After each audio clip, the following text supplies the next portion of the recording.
नमस्कार, मी तितिक्षा तावडे म्हणजे 7व्या मुलीची 7वी मुलगी या मालिकेतील तुमची लाडकी नेत्रा. नमस्कार, मी अजिंक्य ननावरे म्हणजे 7व्या मुलीची 7वी मुलगी मधला अद्वैत. आणि आज आमच्या मालिकेला 500 भाग पूर्ण झालेत मालिकेचे आणि त्या निमित्ताने तुम्हा सगळ्यांचं आमच्या साईटवर खूप खूप खूप स्वागत. एकदम काय बरं म्हणतात, रोलर कोस्टर राईड होती खरं तर. खरंय आणि खूप शिकले या जर्नीमध्ये. काही एक म्हणायचं झालं तर एज्युकेशनल अशी होती माझ्यासाठी. ॲज अ ह्युमन ग्रो झाले, ॲज अन ॲक्टर ग्रो झाले, कधी न केलेलं कॅरेक्टर करायला मिळालं, नवीन लोकांबरोबर काम करायला मिळालं. त्यामुळे दोन्ही बाजूंनी ग्रोथ झाली आहे आणि त्यामुळे एकंदर खूपच छान प्रवास होता. प्रेक्षकांचं थ्रूआउट 500 भाग असं एकदाही डाऊनफॉल आला नाही आहे. थ्रूआउट भरपूर प्रेम होतं या मालिकेला, भरपूर छान प्रतिसाद मिळाला. एवढ्याच सुंदर रायटर्स बरोबर मी पहिल्यांदा काम केलं. इतकी सुंदर कथा लोकांपर्यंत पोहोचवण्याचा आनंद एक वेगळा असतो. तर अर्थात खूप छान आणि खूपच एक्साइटिंग असा प्रवास होता. खूपच मजा आली. 500 एपिसोड एखादं पात्र घेऊन एखादी गोष्ट प्रेक्षकांपुढे घेऊन जाणं, 500 एपिसोडची गोष्ट एखादं पात्र प्ले करणं हे माझ्यासाठी खूप चॅलेंजिंग होतं. माझ्यासाठी पहिला अनुभव होता की इतक्या मोठ्या ड्युरेशनसाठी एखादं कॅरेक्टर प्ले करणं आणि त्याचे वेगळे चॅलेंजेस असतात ते मला बघायला मिळाले, अनुभवायला मिळाले. आणि अर्थातच इतकी चांगली अनुभवी कास्ट बरोबर असल्यामुळे त्यांच्याकडून खूप शिकायलासुद्धा मिळालं. प्रेक्षकांचं प्रेम बघून खूप मजा आली. इतकं भरभरून प्रेम प्रेक्षक करत असतात, इतके इमोशनली इन्व्हॉल्व असतात, ते इतके अटॅच होतात त्या मालिकेतल्या पात्रांबरोबर की कधी कधी बघून असं थक्क व्हायला होतं की अरे बापरे, किती प्रेम करतात आणि किती बारीक सारीक गोष्टी प्रेक्षकांना या पात्रांबद्दलच्या माहीत असतात. सो खूपच असं छान वाटतं बघून जेव्हा प्रेक्षकांच्या प्रतिक्रिया कळतात तेव्हा. तुम्हाला जर विचारलं की या मालिकेने तुम्हाला काय दिलं, काय तुमचं एक खूप एक्स्ट्रॉर्डिनरी अनुभव दिला आहे. जी गोष्ट रेग्युलर आयुष्यामध्ये अनुभवायला नाही मिळणार तशी एक सुपर नॅचरल पॉवर असल्याचा अनुभव दिला आहे. आणि दुसरी गोष्ट म्हणजे माझी कुठलीही मालिका इतकी प्रेक्षकांपर्यंत पोहोचली होती याआधी असं मला वाटत नाही. आज कुठेही गेल्यानंतर नेत्राला ओळखत नाही तसं खूप क्वचित होतं. आणि खरंच ही छान प्रसिद्धी, हे प्रेम आणि हा सुंदर अनुभव मला मालिकेने दिला आहे. मला जर या मालिकेने काही दिलं असेल, शिकवलं असेल तर ते पेशन्स. कारण की अद्वैत हा सुरुवातीला, प्रेक्षकांना माहिती की सुरुवातीला अद्वैत हा असा मुलगा होता ज्याचा देव या संकल्पनेवर विश्वासच नव्हता. आणि अशा मुलाच्या आयुष्यात, जो देवाला नाहीच म्हणतो, देव नाहीच आहे या जगात असं म्हणतो, अशा मुलाच्या आयुष्यात एक मुलगी येते जिला देवीचं वरदान आहे आणि त्याला तिच्याबरोबर लग्न करून राहावं लागतं. आणि हळूहळू त्याचा या सगळ्यांवर विश्वास बसतो. त्याच्यासमोर अशा काही गोष्टी घडतात की त्याला भाग पडतं त्याच्यावर विश्वास ठेवणं. तर मला असं वाटतं की अद्वैत या मुलाकडे जे पेशन्स आहेत ते खरंच खूप आहेत.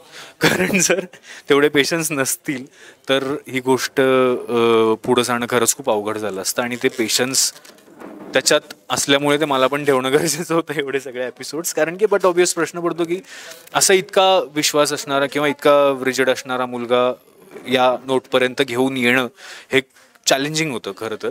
पण गोष्ट इतकी छान रचली गेली होती. आणि जसं आपल्या खऱ्या आयुष्यात होतं की एका पॉईंट नंतर आयुष्यात वेळ येते की आपल्याला कुठल्या तरी एका ठिकाणी श्रद्धा ठेवावीच लागते. तर तसंच ह्या अद्वैतचं झालं आणि मजा आली मला हे सगळं प्ले करताना.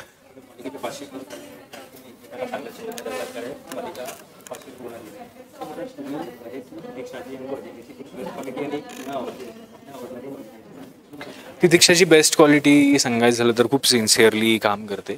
500 एपिसोड झाले तरी प्रत्येक सीन तिने तेवढ्याच सिन्सिअरली आणि तेवढ्याच मनापासून केलाय. आणि माझी बेस्ट क्वालिटी, सॉरी तू सांगायचं का? सॉरी. अजिंक्याची पण तीच आहे क्वालिटी खरं तर. म्हणजे त्याचं एकतर पाठांतर एकदम चोख असतं. म्हणजे कितीही मोठा सीन दिला, कितीही मोठे डायलॉग्स असू दे, कितीही क्लिष्ट डायलॉग्स असू देत, तो खूप इझिली ते पाठ, इझिली नसेल अर्थात, तो त्याची मेहनत घेत असेल पण तो पाठही करतो आणि तेवढंच इझिली स्मूथली डिलिव्हर करतो. आणि वाईट गोष्ट म्हणजे तो अजिबात कंटिन्युटी पाळत नाही. त्याला पडलेलीच नसते काही कंटिन्युटीची.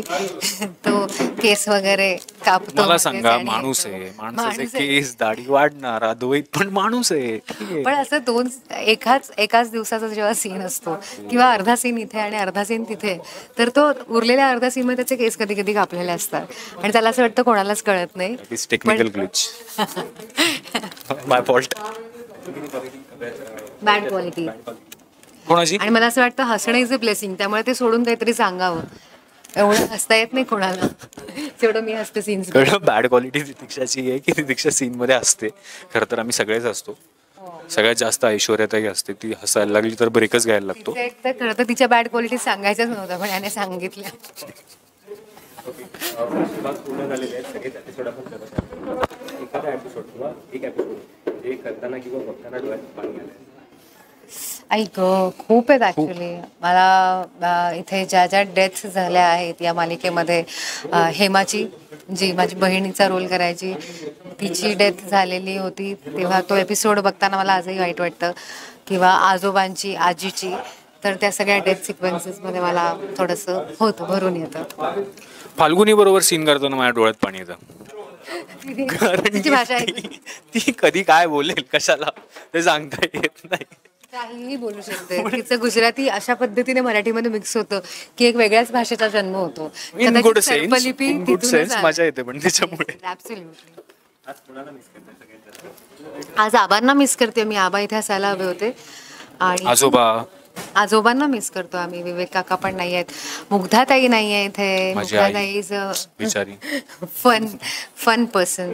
त्यानंतर आज हेमा नाही. आज बरेच आमचे खूप महत्त्वाचे आणि खूप लाडके कलाकार इथे नाही आहेत, तर त्यांना सगळ्यांना मिस करतो. आणि ह्या 500 भागात म्हणजे गेल्या 2.5 वर्षात बऱ्याच लोकांनी दुसऱ्या ऑपॉर्च्युनिटीजमुळे वगैरे शो सोडला होता, तर त्या सगळ्यांना इकडे मदत करतो. आणि सगळ्यांचा खारीचा वाटा होता या मालिकेला इथपर्यंत पोहोचवण्यामध्ये, तर त्या सगळ्यांना आम्ही इथे मिस करतोय. थँक्यू सो मच प्रेक्षकांना.